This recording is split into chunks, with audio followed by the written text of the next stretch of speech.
VFL, Ramon Foster. Yay.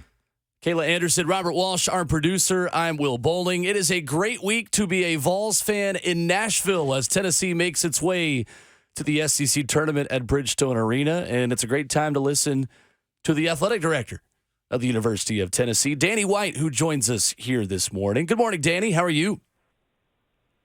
Doing great. How are y'all doing this morning? We're good. We are good. If we were any better, I think we'd be Danny White with a couple of top 10 teams starting the spring season with Tennessee basketball in contention for a 1 seed. How fun is your job right now?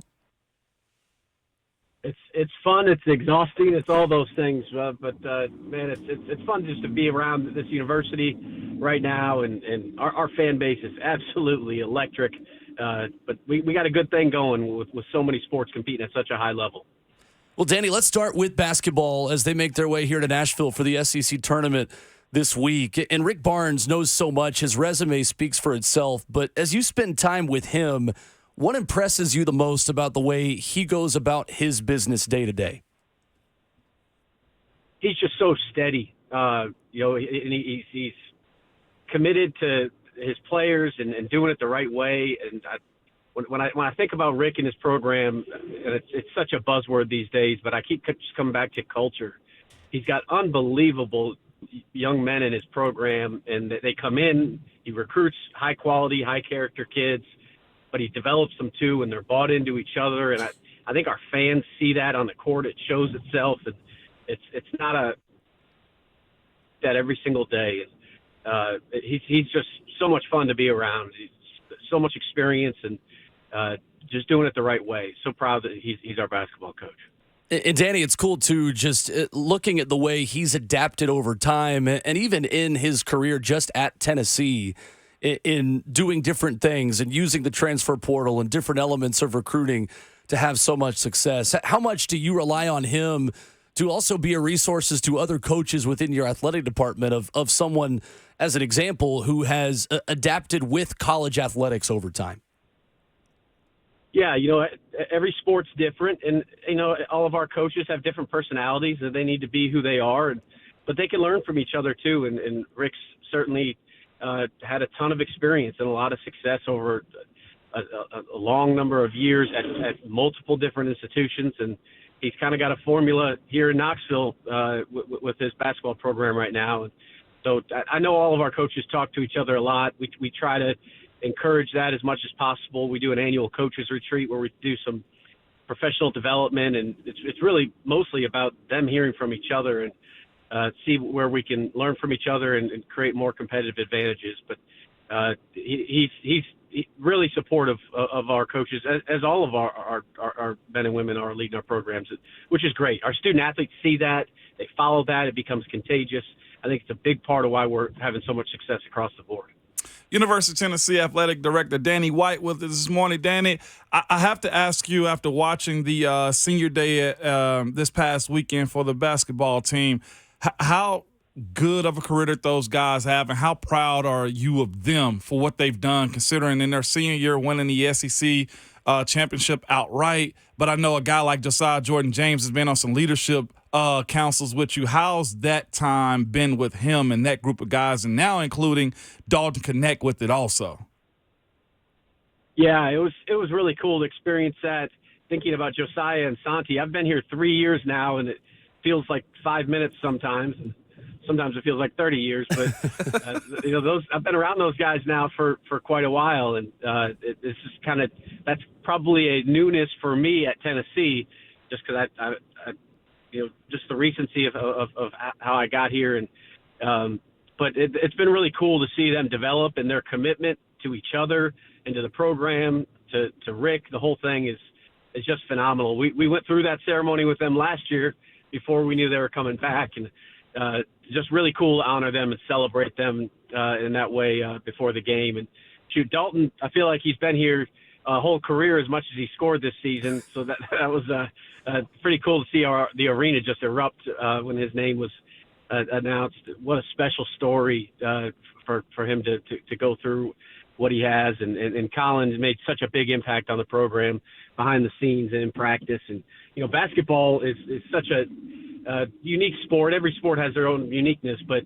our fans see the five guys on the court, but every single one of those players all the way down the bench, they all know each other and love each other. They've sweated on each other and grinded and worked so hard 12 months out of the year. So it's just cool to be able to have those kind of moments. The SEC is ever changing right now with the incorporation of a couple new teams. Oklahoma and Texas coming in, if I'm not mistaken, next year.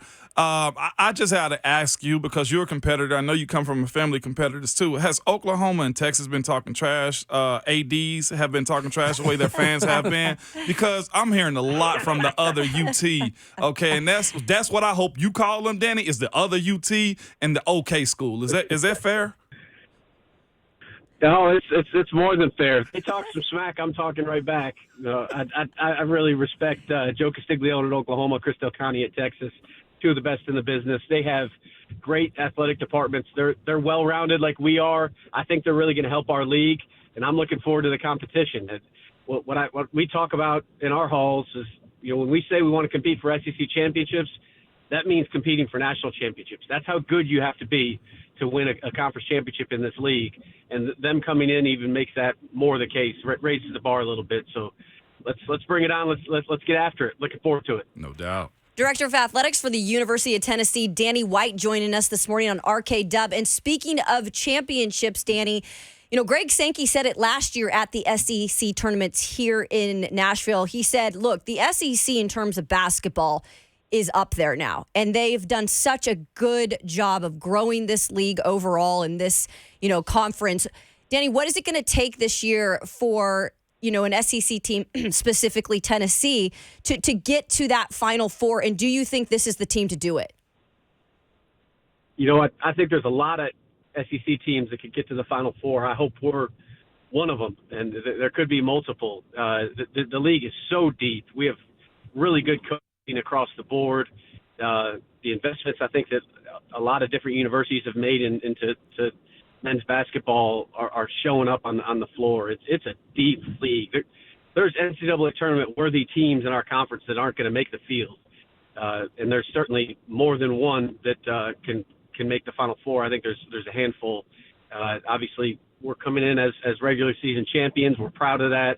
It's a one seed heading into the tournament in Nashville. I love our team. I think we have obviously the depth and experience and a coach that's been through the wars, and we have a lot of diversity with which we can play. So I think that really helps you getting into NCAA tournament play with just the different lineups we can put on the floor. So I'm excited. I'm looking forward to a deep run, and I know our fans are excited too. Danny, with just the success overall of Tennessee athletics, I mean, you go down the board. Football, basketball, women's softball, baseball, just everything I feel like is right there in terms of competitiveness. How competitive then is it for when you have recruits coming in and they're able to, go to a basketball game when they're on campus and see the electric atmosphere that you guys provide there, or at a baseball game? How, in this day and age, beneficial is that to see overall success of an athletics program when you're bringing in these recruits? Yeah, I think it's important. We talk about bringing in like-minded men and women that are serious about making the most of themselves as a student, as a person, as an athlete. We want competitors here, and that's in all 20 of our sports. I'm really proud of the fact that we've won the last two SEC All-Sports Cups. This university had never won one in the 40 years or so of that award being given out. We don't want to ever give it back. We're very serious about competing in every single sport we have across the board, and that means a championship culture every single day. You can't just choose when to be competitive. You need to be competitive every day. So while we've had these two All-Sports Cup years, being the most competitive across the board in the league, we've also had 4 straight semesters where our GPA set a new record. And the last 2 semesters, our student-athlete GPA, every single team was over a 3.0 average GPA. So they're competing in every single thing that they do. I'm really proud of all these kids. They're representing this university and this state in a first-class way. Danny White, Tennessee Athletic Director, our guest this morning on 104.5 The Zone. Danny, with facility upgrades to Neyland Stadium, I imagine it is difficult to balance the history in a place like that while also modernizing it in a way that fans enjoy. What do you think fans will like the most about your vision and the university's vision for modernizing and updating Neyland Stadium? Yeah, it's going to be awesome. I actually just got a facility update yesterday and became more keenly aware of the amount of things we're doing. We have about $500 million in capital projects underway right now. And obviously, Neyland is the biggest one at $337 million. Upgrades to the concourses are the biggest thing as I think about the amount of people that will experience that. That's the size of them, the amenities need to get better, and we understand that. The ingress and egress of the stadium, getting people in and out, needs to get better, and that a lot of that has to do with the size of our concourses and the way we're set up. So there'll be some aesthetic things that really make the stadium pop, and it'll make it prettier, but more importantly, it'll make it more functional. We're adding some premium spaces. We've already done that with the Lower West Club and the North End Zone deck. We're doing that with Founder Suites, and what I want fans to know is that's important for the experience of those people, but it's way more important for a funding model. You know, when we add a premium area, it pays for itself 4 or 5 times over. So those excess revenues can help us reinvest in things that don't generate revenue. You know, making the concourse 30 feet instead of 12 feet wide doesn't generate. I think we. Danny, I think we indirect parts of the stadium. Oh, we got you. Sorry, Danny. You cut out there for a minute, but we got you back there. Just lost a second, but sorry about that, guys. Yeah, all good. But on that facilities front too, Danny, I'm curious when. I imagine your job has changed a lot in the last 5 years as college athletics changes, and maybe in 5 more years, all of this could look a little bit different. How do you make plans long term in terms of empowering coaches, giving them the resources that they need, planning facilities upgrades, knowing that so much of what you guys do and so much of college athletics is changing year by year? Yeah, it's a balancing act. You know, we're trying to live in the moment and be as competitive as we can right now, while also serving a leadership role on what the future of college sports looks like and the future of our conference and our university. So we kind of need to try to balance all those things. It's challenging right now, but it's not like we're alone in that. Everyone in college sports is dealing with those same dynamics, and so we just got to do the best we can and try to make decisions for the right reasons and not forget why we're here, which is to develop these men and women and make sure that they have a phenomenal experience. If we do that, we're going to like the results. One of the things that happen when you have a good team or your quality raises up as far as coaching and teams is you get poached. And Coach Heupel somewhat dealt with that this offseason as far as coaches leaving, going to other places. How has it been with him navigating those waters, finding the guys that he wants to, and somewhat replenishing his staff through this time of losing coaches because of other opportunities? Yeah, I think it's a compliment to our program that people want, other schools want our people, and folks need to make decisions for what they think is in their best interest professionally and personally and all those things. And I like positive attrition. I want our staff I want assistant coaches to have opportunities to be head coaches, and we've seen that several times over the last few years. And I want our administrative staff to have opportunities to be athletic directors. And we had a little bit of attrition in football in terms of not necessarily going to be a head coach, but be an assistant on another bench, but maybe it's a little better title or a little more money and things like that. We know that we're invested at a very, very competitive level nationally, and we want stability, but positive attrition isn't always a bad thing. UT Athletics Director joining us this morning on the show, Danny White. And Danny, when it comes to just the future of college athletics, but specifically college football, what has been maybe the most fun part of all of this change with NIL and the transfer portal, and what has maybe been the more challenging part here as we're in the midst of it? Yeah, it's been probably more challenge than fun from my chair. Coming into Tennessee, obviously with the investigation we're already underway with, and just trying to navigate these waters. And y'all know, and people have been talking about it nationally. We need rules, we need guidelines, and it's just so unclear what the rules and regs are around NIL, and that speaks to confusion at the student athlete level. I think about high school recruits and their parents and how confused they must be entering this space, and certainly at the university level. So we have to get it cleaned up nationally. I'm one of hundreds of people saying that, but doing that is a lot more complicated. The fun part is seeing student athletes able to monetize their name, image, and likeness and get that experience while they're in college. I love seeing our kids on commercials and engaging with the marketplace. I think it's really good for their personal development. It's a really cool opportunity for them, and obviously getting compensated for that is awesome as well. So we just need to get it organized. Danny White has been our guest this morning on Ramon, Kayla, and Will. Danny, before we let you go, is there a bigger fan of Tennessee athletics than Tony Vitello? Because it's amazing to me. Like, the guy's wearing a Zakai Ziegler jersey or jersey, whatever it is, like, hyping up his own players, maybe taunting others every now and then. Like, is there anyone who loves Tennessee as much as that guy right now?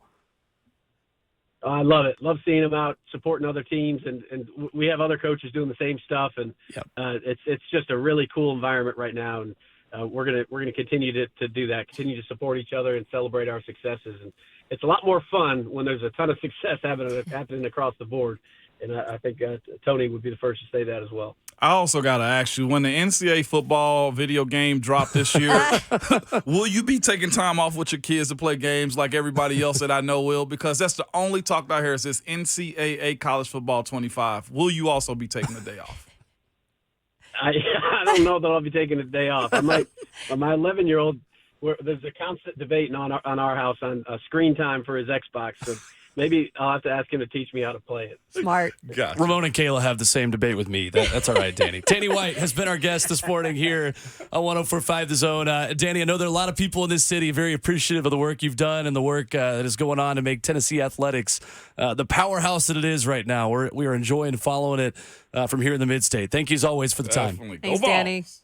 No question, guys. We're going to keep grinding. We're far from done. We're going to build the best athletic department in the country here in Tennessee. Appreciate y'all having me this morning. Absolutely. Love it. Appreciate it. There is Danny White with us this morning here on the show, talking some Vols and getting ready for a big week for a lot of Tennessee fans here in the Mid-State. No doubt about it, man. And, of course, trying to figure out this NCAA football. I love it. Everybody I know. He's like, I've got time that my kid can play, like on the screens. Screen time is a real thing. thing. No, that's a real thing, okay? You don't want to get too far in the shadows on that one. Coming up, Titans options that have gone elsewhere. We'll dive back into the NFL free agency discussion as one safety stays within his division and isn't coming to this one. Next.